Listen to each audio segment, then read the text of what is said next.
What's up, man? Welcome to Life Reviews with Kevin and Eric. What's going on, everybody? What's going on, man? Hey, yo, man, I just got back from vacation.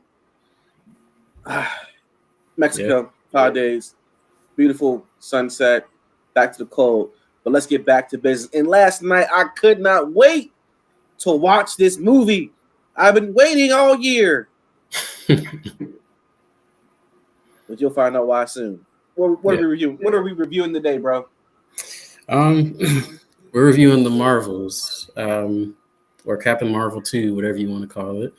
I have been waiting a minute to review a Marvel movie. This is going to be our first one. So we're going to spend a little bit of time on this one today. Kind of get out our comic geek fanboy frustrations. So it's going to be open and honest. It's going to be unscripted. Yeah. And you can find the summary on Wikipedia. We're not giving you one today. Because we're going to go right to it because we are fanboys at heart. And this is a review channel done by fanboys. Or you call us the real guys. Let's get to it. Eric, what did you think of this movie?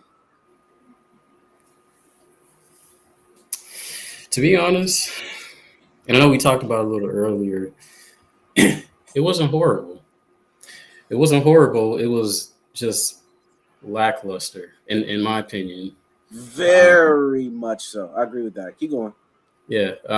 So we're both, big comic geeks. I wouldn't consider us to be casuals. Like, we have fairly good knowledge about, Marvel and DC comics and, a lot of characters that some people may not be familiar with, but I take these movies to heart because I grew up with a lot of these characters. And I feel like they just got lost in the sauce a little bit. Again, it wasn't a horrible movie, and I'm kind of repeating what I heard another reviewer say about it. I feel like there was a good movie in this movie. Like, it had potential, but it got lost in all the musical scenes and the bad CGI and the rushed, plot, the disposable, forgettable villain. Yeah. Bro, when it started, it started in the most cliche fashion. Yeah. Out in space, the villain finds a new key, the most powerful weapon, after just smashing a statue. Now the villain has all power.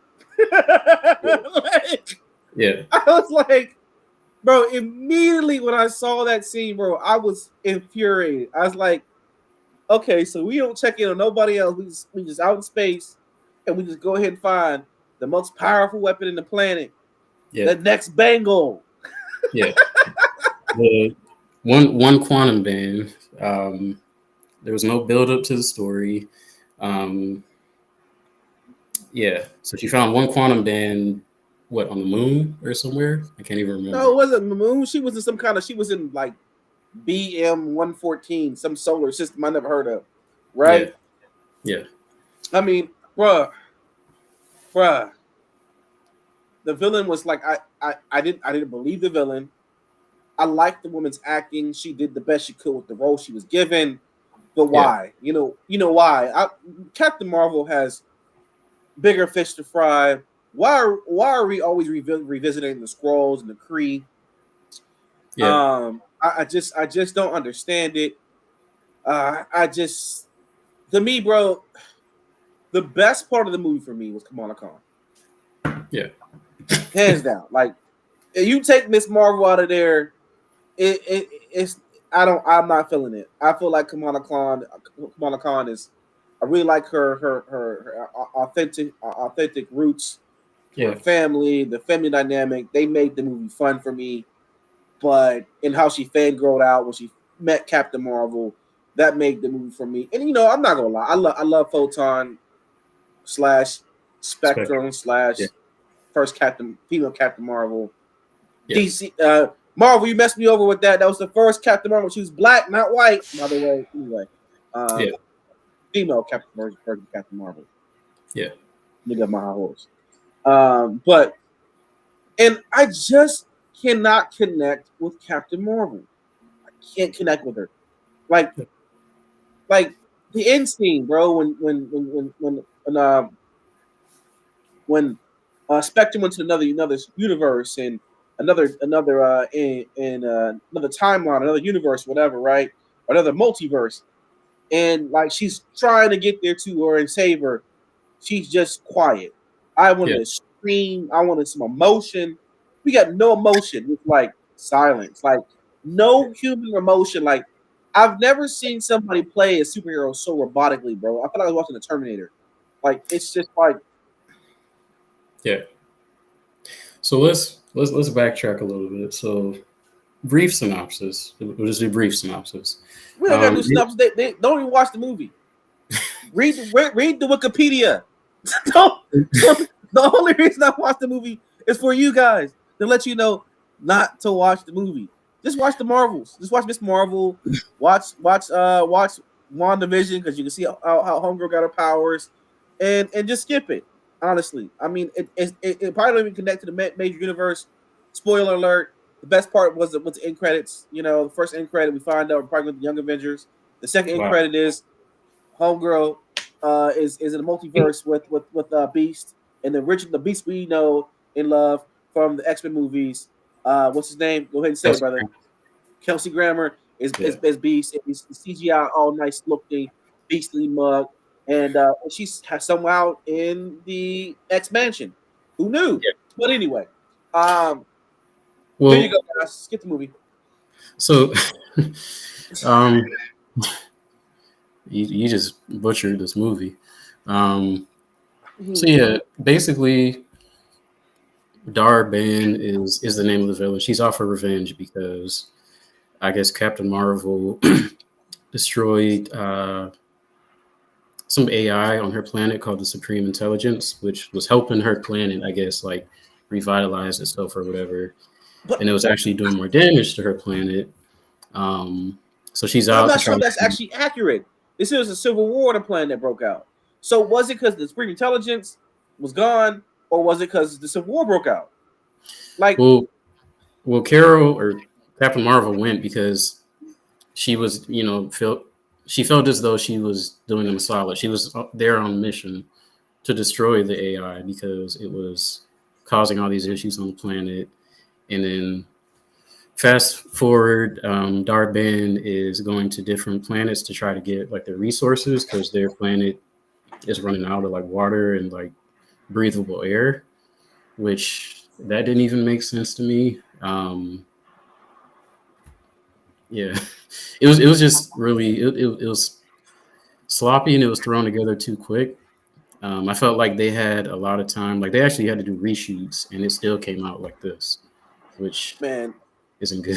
What irritates me with a lot of Marvel movies right now is like how do all these planets, right, have issues, right? They can't breathe with air, they can't solve their problems. We have all this advanced technology in these universes, right? This whole universe, right? And every time I turn around, they have issues with planets. The Skrulls still can't find a home planet, which doesn't make sense to me. I was like, when I was watching, the Secret War or whatever, the Secret Invasion. My first thought was like, well, if my man Fury is supposed to find a planet, why not send them to Mars? We can terraform Mars. Mars is open landscape. Who's on terraform it? Huh? Who's on terraform it? They can. They're the Skrull. They have technology. They were able to make their own fruit on Earth. Okay. Yeah, but Earth has a viable atmosphere, though. But you can but they're inhabiting planets and stuff in this universe. The one creator in Love and Thunder was just making weird planets out of nowhere. You talking about Gore? Yeah, he was making weird planets, making talking pets and stuff, and making breathable air and modeling them like the '60s. All I'm saying, man, it could be done. It could be done. It just we keep rehashing the same story, the Kree, the Skrull. Like there is so much more to Marvel. The whole Marvel universe is so much more. It's just not getting better. It's getting worse. I didn't. It just felt really cliche. We've seen this story before. This is the second time they did this cliche move where this invisible, due to the actions of a superhero, another villain is made, and now the villain has out for vendetta and revenge. It's the same thing rehashed over again. I felt like I was watching Spider-Man. What was the second one? Not Homecoming. Spider-Man: Far From Home. Yeah. I'm trying to remember, but when Captain Marvel went to her planet and destroyed the Supreme Intelligence, was this before or after the blip? I can't remember. Before, 30 years ago, back when the first Captain Marvel in the 90s. Okay. Yeah, that again. Why you mean to tell me for 30 years she didn't solve their problems? She just ran. And so Thanos did them a solid, and she was still mad when she came back. So I don't know, man. Yeah, this was filler. Somebody else said. I hate that they're doing that to my girl Kamala Khan, man. especially after they upgraded her powers. She's not just growing big and small anymore like in the comic book. She actually got like light-based powers, and she seems a lot more powerful on this than in anything else. Yeah. They still nerfed Captain Marvel. She's nerfed. Photon is nerfed. I'm just man, everybody's nerfed.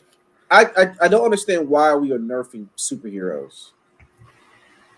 I will say, to your comment about Kamala Khan, I did like her character. I felt like going in, I thought it was going to be too like cheesy and like it was going to be forced, but it seemed natural for her to like play the role and play the character. She's a dope actor, bro. Yeah, her and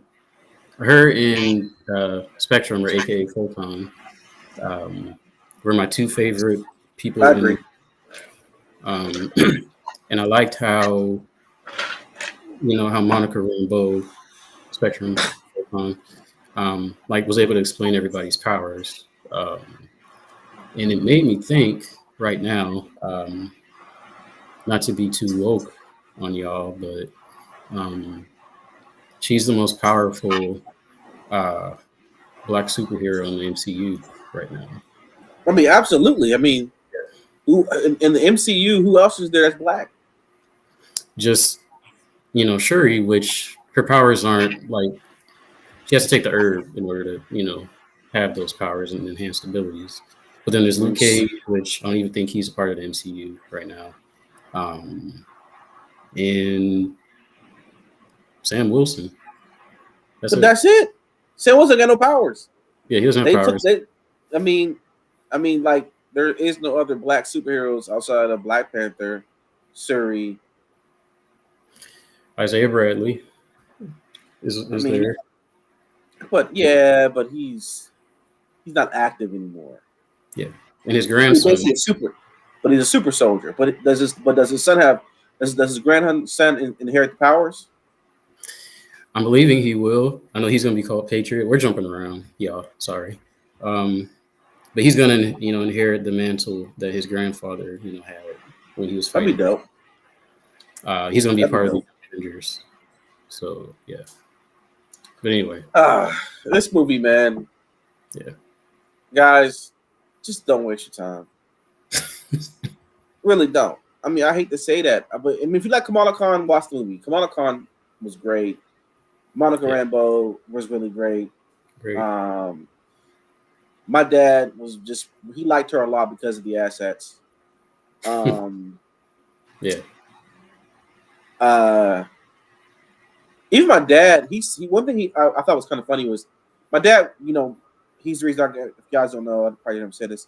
He's the reason I love comics. He grew up reading comics. He's in his 60s, so he read the original cut of he had the original cut of the Incredible Hulk. He had the original cut of X-Men. All of those, big name superheroes we think of in the Marvel universe. My dad had a front row seat as a kid to read those, right? So when I was growing up, he had a big closet full of comics, right? So he was like, "Why did they change Captain Marvel to a woman?"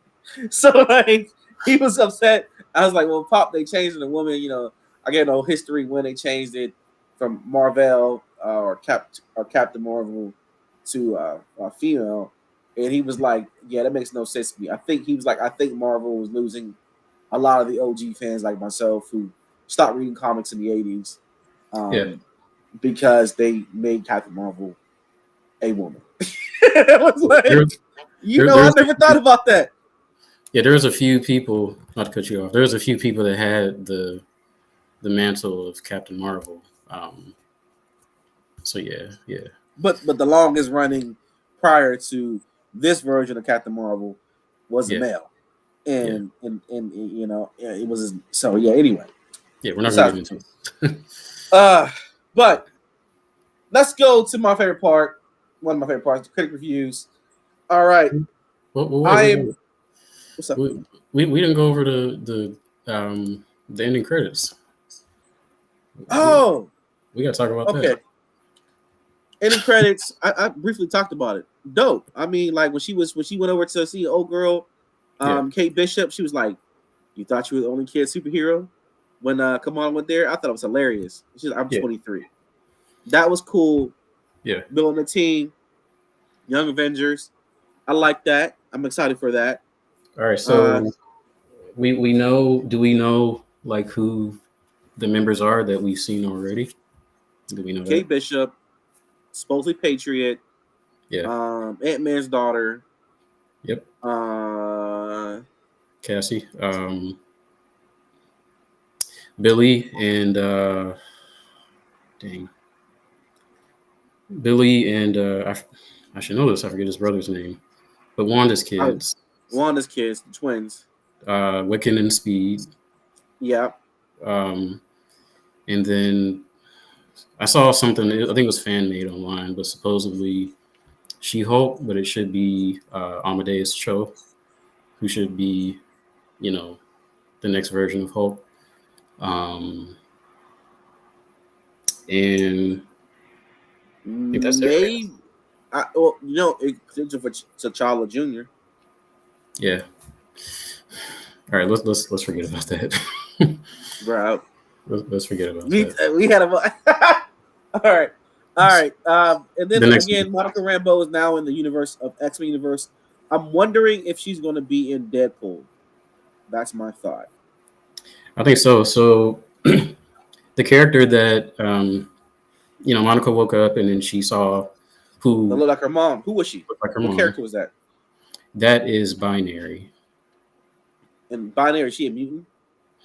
No, she basically has the same powers as Spectrum or Photon in the universe that Monica is from, which I don't know. Is it the 838 or is it like the Ultimate Universe? I don't know. So 616. They mentioned it was 616 in Spider-Man Far From Home. That's the last time we heard 616. Okay. So I'm wondering if they're going to, of course, combine the universes because now they got the rights to, X-Men and Fantastic Four and still borrowing Spidey from Sony. I wonder if they're going to like combine and create the new, like merge all the universes that are disjointed and merge somehow in some kind of weird way, and then say this is 616. Yeah. So they're basically like the same person in whatever universe Monica is in, which is the same universe as the X-Men. And Dr. Fraser Crane is playing Beast, which that might actually be his story in that universe. I'm joking around, but all right. You never know. So yeah, we can move on. Critics time, guys. All right, IMDb gives it a 6.1 out of 10. Rotten Tomatoes 62%. Fandango 84%. And IGN, we obviously did not watch the same movie. They give it 8 out of 10. No. Shocked. But it's my favorite time of the evening or the day. Wherever it is, boys and girls, they and them, ladies and gentlemen. It is the Real Guys Rate. Let's go. All right. Starting with you, E. What you got for pacing? Pacing, 5 out of 10. Story was a little difficult to follow. The feelings and the conviction of the characters, especially Captain Marvel, was hard to believe. Yeah. And Brie Larson is a good actor. Like she really is, but she is. She's not killing this role. I'm not buying it. So, well, is it what she's given? Yeah, yeah. But then you should still, even when you're given something, you should be able to make the best of it. Because we've seen that. We've seen bad movies, but we've seen an actor great pieces of acting. Yeah, you're right. So I don't know. But anyway, cast 6.5 out of 10. Again, good cast. Bree's been in some good stuff. Tiana Paris has been in some good stuff. Iman Vellani, who played Miss Marvel, or Kamala Khan, she is doing pretty good. She's a young actor. Could have been better. Synergy could have been better. It was all over the place. But anyway, cinematography. I feel like they did the visual effects on like Windows PC or something. Like I don't know. I don't know what they were doing. It's like, especially the spaceship, bro. It looked like they were just like in front of Christmas lights. Yeah. They said that. I know I'm jumping around, but they said that Ant-Man Quantumania was worse than this. I thought Ant-Man was better than this, honestly. I thought Ant-Man was better too, or they're actually the same for me. But this had the lowest opening of any MCU movie. Yeah, because no one wanted to see this movie. Yeah. Okay, I'm sorry. Storyline, 5 out of 10. I'm not even going to go in on it. Overall, 5.4. Whoo! I think it's probably one of the lowest ratings to date. I think you rated this lower than Halloween 1978. By the way, moving on. Pacing, 5 out of 10 for me. Cast, 7 out of 10. Core characters, always did. They're cool. I love Kamala Khan. I love her. I love the actor. I love Monica Rambeau. I really liked her character. Always loved Samuel L. Jackson any role he plays. This is my guy. Everybody else did well. Unfortunately, except Brie Larson. I just felt like she played really robotic. This character didn't connect like I felt like she needed to. I think at this point we need more emotion from Captain Marvel than we get from in the storyline. Cinematography, 5 out of 10. CGI was not great, especially for Disney being as Disney/Marvel being as mega $1 million powerhouse that it is known to be. We're getting movies that are made to be made on an iPhone. Okay. Storyline, 4 out of 10. Again, a very cliche superhero movie. Overly cliche, no new elements. And I'm okay with a cliche superhero movie, guys, but I want elements or acting or something to draw me in, right? The acting could be great, and it could be the most cliche superhero movie, and I'll love it. But it wasn't there for me. So my overall rating for me is a 5.3 out of 10. And let's talk about my man Nick Fury. Why is my man Nick Fury jokey all the time? What happened to the serious, one-line punch Nick Fury got in the first 3 Marvel movies? I'm missing the badass Nick Fury once was. We didn't even get enough Nick Fury in the first few phases, and now we're getting so much Nick Fury now, and they're just really muddling the character and really like going so far away from his Marvel origins, y'all. If you watch the first Marvel movie, Captain Marvel movie, they really just did a piss poor job with his origins. I really wasn't happy with that. You got to realize Nick Fury is like a badass James Bond times 10. Everything you want to be, secret agent. He's just a badass, and we don't see that. We don't get that. We don't get that version of Nick Fury, and that's so infuriating. But let me get my high horse, guys. I'm a fan of comics, so I should stop talking about it. Guys, Kev didn't like this movie. I don't recommend it for you. There's a lot of potential for it. I won't say a lot. That's a stretch. It could have been better. I will say that, especially because they had reshoots. Also, a bit of information. The character who played Dar-Benn, the very forgettable villain, she was played by Zaw Ashton, who was actually Tom Hiddleston's wife, or wife to be, I believe. Tom Hiddleston plays Loki, so that's his wife to be.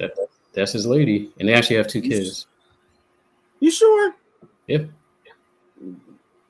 Yeah. So they just did her dirty. Just gave her that horrible role, and Tom is out here killing it as Loki. So yeah, they've been here for the 2020. Yep. Oh wow. Yep.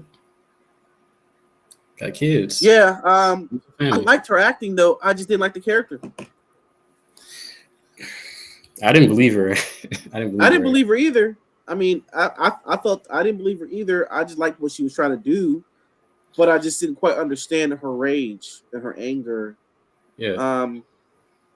What were they doing with her teeth? Like, what was on her teeth? Like, bro, I don't know. Again, guys. Yeah. The DC. I mean, the DC. I'm hoping for the DCU now. I think Marvel is kind of losing their gusto a little bit. They're trying to talk about too many changes now. They're talking about Khan for Doctor Doom. We have no clear direction in the Marvel universe right now. It feels very disconjointed. Guys, skip this movie. Yeah, we got to do another video just talking about the state of the MCU. Let's do that. Yeah. I think we should do that. Well, guys, I'm disappointed. I don't want to leave you guys on this disappointing note, but we are. Because it's time. And as always, guys, we want you guys to know that, first of all, you are appreciated. Life is a movie. Enjoy it while you're here. But always, it's Kev, SE, and we are the real guys. And this was Real Life Reviews. We are going to have more talks about the MCU and also the state of DCU. Give our little fanboy, our fanboy lifestyle out for you guys, so you know what it's about. But we will talk to you guys soon. Peace. Peace out.